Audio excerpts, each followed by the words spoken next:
atong isyong atong gisugdan, wa pa gani na to ma-presentar mga kaigsunan ang pagka-downgraded sa atong mga universities. Ni overtake ang balita o gani break gayod sa national level, kini ni ang pagsaka sa illiteracy. Nga nagandam og kadaghan ang mga junior o senior high na maglisod og basa, ang uban di gyud kabasa. 1 in every 5 high school graduate functionally illiterate.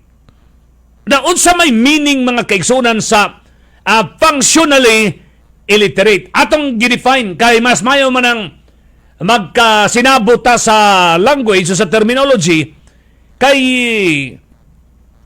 para atong masabtan. Na unsa may buti pasabot sa atong layman's term. Kining functionally illiterate, ang pasabot ani, usa ka tawo nga makabalo mo basa, makabalo mo sulat sa pinaka-simple nga pamaagi apan dili makasabot o dili niya ma-expound ang information nga iyang nabasa, dili niya masabtan ba. So kung ato ni siyang i-short pag maayo, kabalong mo basa pero dili makasabot og tarong sa unsay content sa iyang gibasa.